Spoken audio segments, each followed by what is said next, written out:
Healthy eating is an important part of living well and feeling our best. When we eat a variety of nutrient-dense whole foods, we support countless different organs and systems in our body. Healthy eating is a really good thing. But in some cases, it becomes an unhealthy obsession and can lead to distress or anxiety when our food standards or food rules aren't being met. Today, I want to dive into the subject of disordered eating, namely orthorexia, which is something that I personally have experienced in my life, and I'm going to be sharing with you all my story around that today. I think this is such an important conversation that isn't always talked about enough, especially in wellness spaces, and I think it is due time that I shed some light on this whole thing. Orthorexia is an unhealthy obsession with healthy eating. It usually involves some form of a restrictive diet or cutting out a long list of foods that are perceived to be unhealthy or impure, constantly thinking about food or food choices, fixating on preventing disease through food or clean eating, anxiety, depression, or self-loathing if an unhealthy food was eaten, or excessive attention to food ingredients or food labels. Orthorexia differs from other kinds of eating disorders such as anorexia in that it's not so much about the quantity, it's about the quality. I want to make this clear here that emphasizing healthy food in the diet is not at all an indicator of there being a problem. There's nothing wrong with that. This can make it hard to differentiate between having a normal interest in healthy eating and having a disorder. But what we do know is that orthorexia has a very negative impact on our social, our physical, and our mental health. There are a number of risk factors at play when it comes to developing orthorexia, things like having obsessive compulsive tendencies, high anxiety or high health anxiety, or perfectionism, or the need to kind of control, those with digestive problems or other kind of conditions that have led you down the path of a lot of elimination diets can also be a factor here, which this is actually part of my story, which I will share with you all in a moment. Also, social factors like the kind of nutrition knowledge that you have, your income, diet and wellness culture on social media can really impact our relationship with food and our body, especially when there is, fear mongering out there, or we're being inundated with information about what's healthy, what's not healthy, what's good, bad, toxic, non-toxic, and kind of a lot of polarizing beliefs on this whole subject. We can find ourselves in this sort of vacuum where we are just so fixated on being as healthy as we possibly can at all times. And there's nothing at all wrong with wanting to choose organic foods, for example. There's nothing wrong with that. We just want to be aware of when it's starting to cause us a lot of anxiety or distress when it comes to making food choices. So I didn't even know that I had been dealing with orthorexia until I realized that I was back in 2020, and I've come a really long way since then. I have so much more balance around food, but I want to get into the nitty-gritty of my story here. So I have always had an interest in health and the human body ever since I was really little. When I was like a little kid, I used to love reading through like health or yoga books that my mom might have had. But I was also a really big hypochondriac as a kid, and I think that that is a key factoid here when it comes to how I interacted with food as I got older. By the time I was in my early 20s, I very much found myself submerged in the world of wellness. I was really big into things like raw veganism. I was huge into that back in like 2010.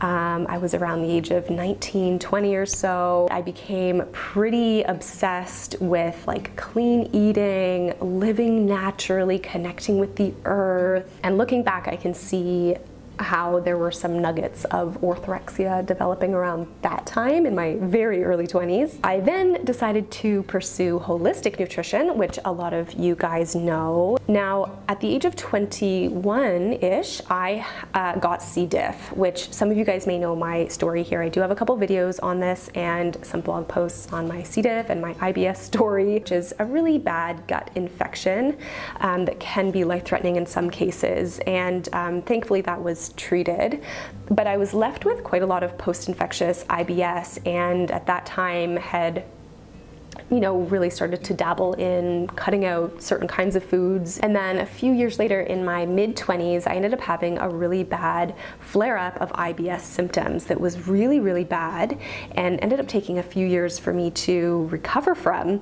But during this time, I was really deep into elimination diets and healing protocols and really rigid eating protocols. And this is really, when I think about my story here, this is really when I was in the depths of disordered eating, because I also developed food phobia.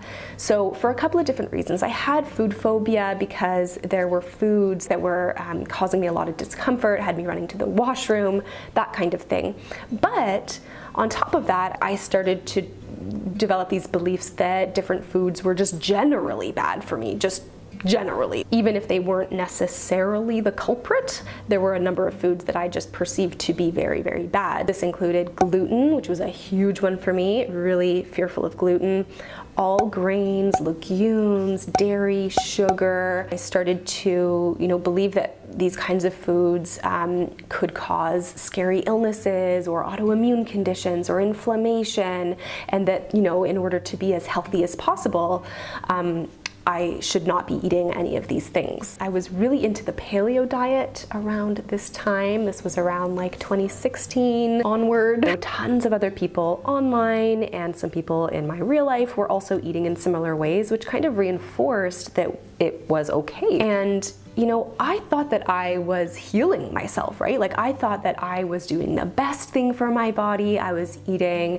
as pure as possible. But the reality was that I was doing my body a huge disservice because I was just sort of like taking a blanket approach by cutting out all kinds of foods and food groups, which left me with very little variety in my diet, which is actually very detrimental to your health, especially gut health. But I was also hugely under eating. And I want to say here that this is not at all to discount that there are definitely cases where we have medical conditions or health conditions that need to be managed through diet.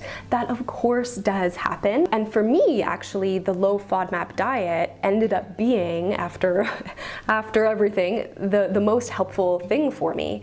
And that was a much more targeted approach with specific foods and the ways in which they were triggers for me, and it really helped me to understand my body better. And from the low FODMAP diet, I was able to really improve my gut health, although it's also something that needs to be done very carefully anytime you're eliminating a food. It's never intended to be long-term, which, prior to that, I had just been like, yep, I'm gonna indefinitely cut out all of these foods, and that's how I solve all my problems, which is really not the way to go about it. So anyways, the whole FODMAP thing though was different than the orthorexic kind of behaviors that I had that influenced the way that I ate day to day. So in 2020, I realized that I probably had been dealing with orthorexia for several years at that point. What happened was I kind of started questioning a lot of these just long-held beliefs that I had around food that I was still avoiding, even though my gut health was so much better by this point. There were still a number of foods that I was really scared of eating and I would not eat, gluten being one of them. Even if I would have it from time to time, I felt completely fine, but I just was still avoiding a number of foods. And I ended up reading a book by Renee McGregor called Orthorexia, When Healthy Eating Goes Bad, I think that's the name of it. And I was pretty mind blown, honestly, because it really helped me to connect the dots with my relationship with food and how I had been interacting with food for so many years, and like my behaviors around food, and how abnormal they actually were. You know, I had so much paralyzing anxiety when making food choices, when out at restaurants, when out with other people, at the grocery store.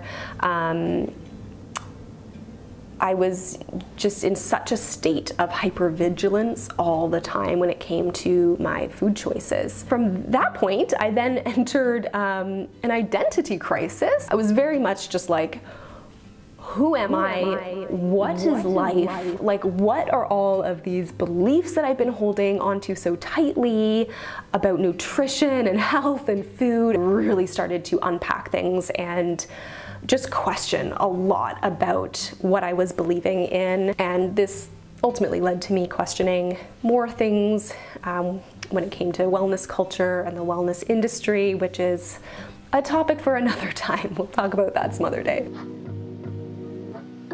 So today I have so much more balance around food. There were a number of things that I, had done over the last almost 4 years to really try to improve my relationship with food here. And I want to kind of go through these. The first is to acknowledge that you might have a problem around food. Otherwise, we don't even know that we're dealing with a problem here, and we're just so used to the ways in which we behave around food. Another thing that I did was food exposure therapy, which is quite literally exposing yourself to some of your food fears. For me, I decided I wanted to face gluten. That was the first one that I was like, okay, I really, need this to be a neutral food in my life. And so I did. So I ate some gluten. I went to the store and I bought a loaf of bread, and the act of eating it is pretty straightforward. You just put it in your mouth. But psychologically, it was really, really hard for me to be okay with eating it and eating things like bread. I ate it, and I was perfectly fine. And since then, it is, a regular part of my diet again, and I have absolutely no issues with it. Of course, there are some people who do need to avoid gluten, like if you have celiac disease or if you have a wheat allergy, for example. I didn't have celiac disease. I was tested for that in the past. I just believed that it was bad. I was just avoiding it because I thought that I shouldn't be eating it and that it was damaging to my health.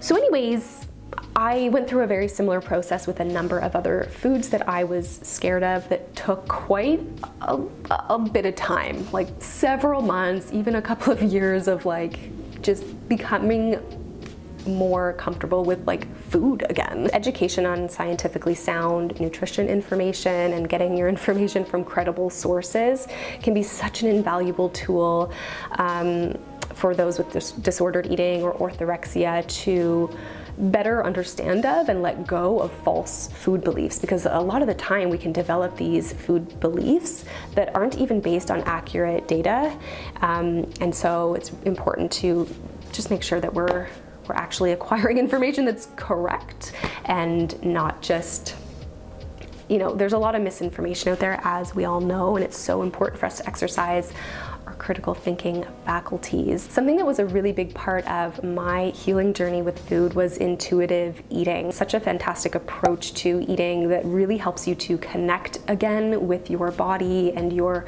cues, and letting go of diet labels and putting food on a pedestal and kind of the moralizing food and good, bad, that kind of thing. Another thing here is something like psychotherapy, working with a therapist if you have underlying anxiety, things like this, or health anxiety. So fast forward to today, I have so much less fear around food. I still very much prioritize, health and nutrition. Those things are still important to me, and I still, value aspects of natural health, but it's no longer something that I put on such a pedestal or dictates my every move. I feel like I'm just more in the middle now in my life. I also recognize that there is so much more nuance when it comes to health and nutrition that is often so overlooked. You know, there's so much more to food than nutrition alone, right? It's about culture and community and coming together and pleasure and nourishment as well, but there's so much more to it, and there's a lot that we have to factor in when it comes to our health. Things like the social determinants of health, things like our income, food security, food access, housing, the environment that we live in and grew up in, job security, our access to healthcare, social inclusion. There's so many factors here beyond just our individual food and lifestyle choices alone.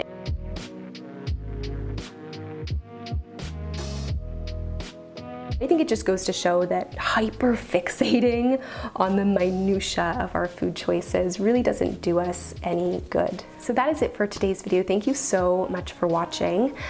Healing our relationship with food definitely takes time. It can be quite a process, but I hope that you found this video helpful. I will be leaving plenty of resources in the description box for you to check out to explore different things here to help you on your path to having a better relationship with food. I thank you so much for watching, and I will see you all in the next one.